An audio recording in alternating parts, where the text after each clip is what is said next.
Homelessness. Something everybody seems to be afraid of. A fear that sweeps the nation and across the land.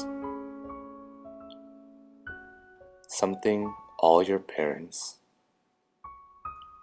your teachers, your friends tell you to stay away from and to be careful of. It's something that seems to be everywhere in Austin. In fact, on every corner.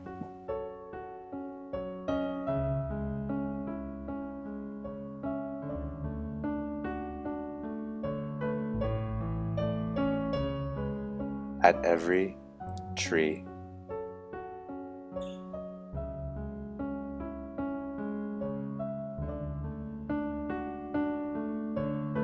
At every rock.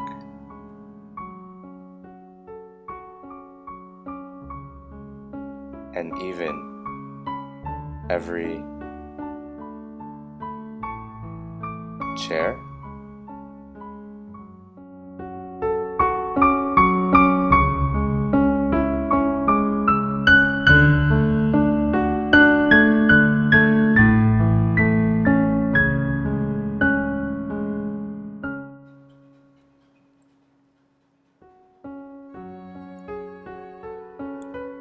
Is it the homeless people to blame for their laziness and lack of innovation? When asked if poverty in America is a fault of the poor or a fault of the system, 50% of business leaders blame the poor, just 9% blame the system. But maybe it's society itself to blame for their insensitivity, their predisposition, their tendency to be quick to judge? Because labor leaders showed sharply reversed choices. Only 15% said the poor were at fault, while 56% blamed the system. Or maybe it's simply a natural chance of events that led them to be on the street. So which is it? Who should be condemned? Research shows us that everyone plays a big hand in this game, thus making things a little more difficult to fix. Society is prone to inequality, unequal distributions, unequal opportunities, unequal resulting lifestyles. Rousseau acknowledges that a certain amount of natural inequality will always exist between people. There just aren't enough resources to go around, too many selfish people. Conley gives us an example to understand this idea. Imagine that all the resources available in a given society are represented in a single pizza cut into 10 slices, and 10 hungry people are sitting around the pie.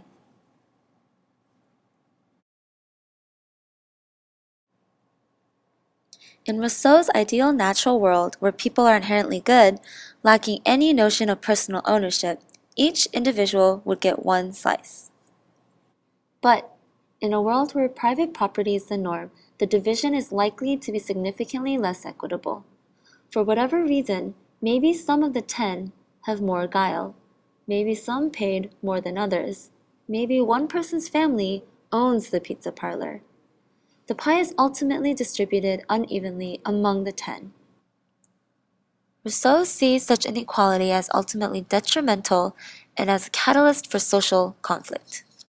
Thomas Robert Malthus says that homelessness is because of overpopulation. If there are more people and the same amount of pizza, homelessness is inevitable.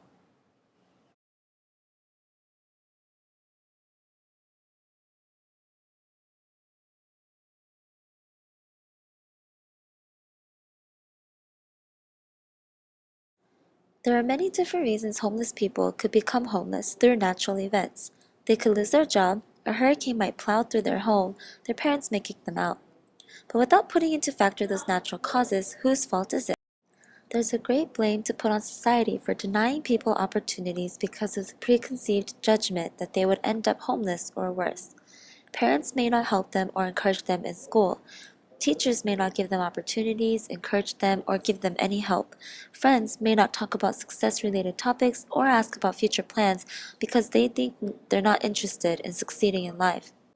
Predisposition can lead dangerously to unfair treatment that is detrimental to the success life of a person.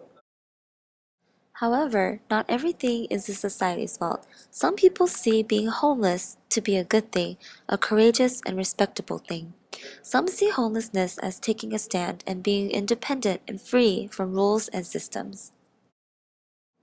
For example, for a man who goes by potato water, differences with his parents were the impetus of a brief period of homelessness when he was 14. For potato water, staying on the street was a matter of retaining some notion of his own identity in contrast to his parents. This was partly a matter of disagreement with them, but also a matter of not sacrificing his pride or independence by accepting their help. Wasserman and Clare said in their book, At Home on the Street, that homelessness was a coexistence of freedom and oppression. Some may think living on the streets is a good experience, not only adventure, but a life of self-reflection and peaceful freedom. People wonder why homeless people don't stay at shelters. Some homeless people say it's because they don't get that freedom that they get from being on the streets. Not to mention, they feel the shelter is a dirty, dangerous, diseased, and degrading place. To survive on the street requires an undeniable self-dependence and creative spirit. One person had even said, "To me, one of the most exciting things in the world is to be poor." Furthermore, they don't rely on anything, like Walmart, plumbers, electricians, power companies, banks, etc. Those on the street rely more directly on themselves than perhaps anyone else in society. Despite this, society views them as thoroughly broken people. For such broken people, they can be remarkably creative and effective. On the other hand, for the homeless that don't want to be homeless and that want help, need to find places that find them jobs, not just give them food. The largest obstacles they faced were affronts from the businesses and related city sweeps, the police, and trying to get a job that paid a living wage. It would also help to find out ways to remove the stigma attached to homeless people. For those that ended up on the streets because of reasons beyond their control, we need to let them know that they don't have to be homeless and that they can get back on their 2 feet with some help. A stigma is a negative social label that not only changes others' behaviors towards a person, but also alters that person's self-concept and social identity. Already, there have been some solutions to removing this stigma temporarily. Homeless people could Twitter or blog for money, which was a great way to start because homeless people could blog or tweet without others knowing that they were homeless. All they needed was free Wi-Fi anywhere and a phone, laptop, or access to a public computer. The more ideas like this that we can come up with, the better chance homeless people have a chance to rise up again if they want to. So whether a person on the street is there because of societal predisposition, natural events, or an individual's choice, there are ways that we can give help to those that want it and leaving be those that don't.